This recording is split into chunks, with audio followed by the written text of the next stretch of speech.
बच्चों, आज हम जिस विषय के बारे में जानकारी हासिल करेंगे उसका शीर्षक है कला का अन्य विषयों के साथ समवाय।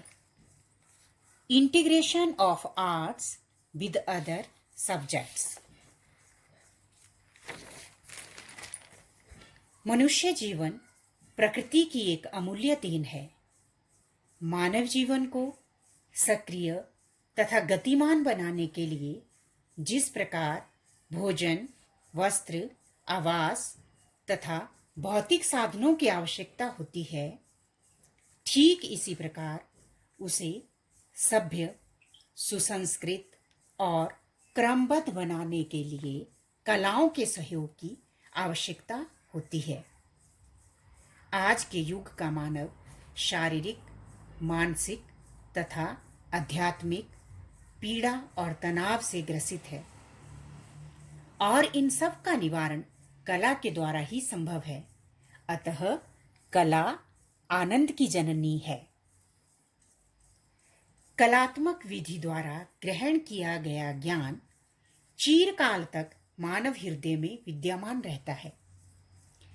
कला सर्वप्रिय और सर्वव्यापी है और स्वभाव से आकर्षक, आनंददायक और कल्याणकारी है।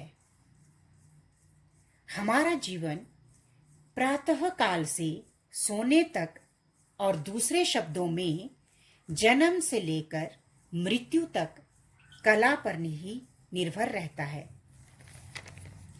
कला का शिक्षण संस्थाओं, अध्यापकों और बालकों से घनिष्ठ संबंध है और रहेगा, क्योंकि कला शिक्षा, अध्ययन और अध्यापन में बहुत सहायक है।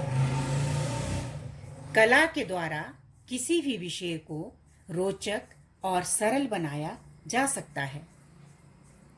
कला का सहारा लिए बिना पाठ पढ़ाया जाए तो केवल रट्टा रह जाएगा, अर्थात कला का सहारा लिए बिना कोई भी विषय पढ़ाना कठिन ही नहीं बल्कि असंभव ही होता है। कला का प्रत्येक विषय से गहरा संबंध है। भाषा, गणित, विज्ञान, सामाजिक विज्ञान आदि विषयों को चित्र व मॉडल की सहायता से खेल विधि द्वारा सुगमता से पढ़ाया व समझाया जा सकता है। अब हम लेते हैं कला का सामाजिक विज्ञान के साथ समवाय। कला का सामाजिक विज्ञान के साथ बहुत गहरा संबंध है। उदाहरण के लिए, यदि हम बच्चों को किसी ऐतिहासिक स्थल अथवा इमारत की जानकारी देना चाहते हैं, जैसे लाल किला या ताजमहल, तो इनका यदि हम चित्र या मॉडल बच्चों को दिखाएंगे तो चित्र पर आसानी से हम दिखा सकते हैं कि बच्चों, लाल किला लाल बलुआ पत्थरों से बना हुआ है और इसकी दीवारें लाल रंग की हैं, इसलिए इसे लाल किला कहते हैं। इसी तरह से ताजमहल का पिक्चर दिखाकर, ताजमहल का चित्र दिखाकर हम बच्चों को बता सकते हैं कि यह सफेद संगमरमर से बना है। ऐसे ही किसी महापुरुष, नेता, अभिनेता, राजा, महाराजा, प्रधानमंत्री, देशभक्त, राष्ट्रपति, संगीतज्ञ अथवा वैज्ञानिक के विषय में बच्चों को बताना हो तो उनका भी चित्र या स्केच लगाकर हम बच्चों को उनकी जीवनी के बारे में और उनके पूरे लाइफस्टाइल के बारे में बता सकते हैं। ऋतुओं, नदियों, मौसम, समुद्र आदि की जानकारी बच्चों को यदि हमें देनी है तो इनको भी चित्र या मैप की सहायता से बहुत आसानी से हम बच्चों को समझा सकते हैं।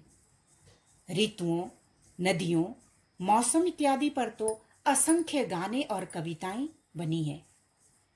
बच्चों को ये गाने गाकर या कविताओं के माध्यम से इन चीज़ों को बहुत आसानी से कंठस्थ करवाया जा सकता है।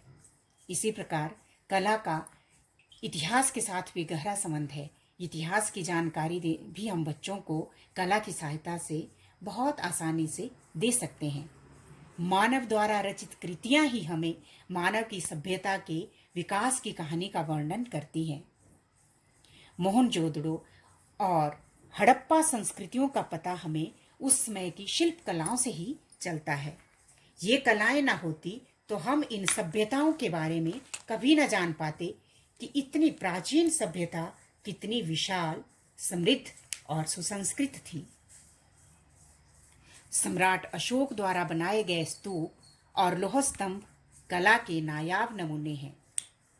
ये स्तूप और लौह स्तंभ हमें मौर्यकालीन सम्राट अशोक के शासन व्यवस्था की जानकारी देते हैं। तो इन कलाकृतियों के द्वारा ही हमें प्राचीन काल की इन कलाकृतियों के द्वारा ही हमें प्राचीन काल की राजनीतिक, सांस्कृतिक और सामाजिक विरासत का पता चलता है।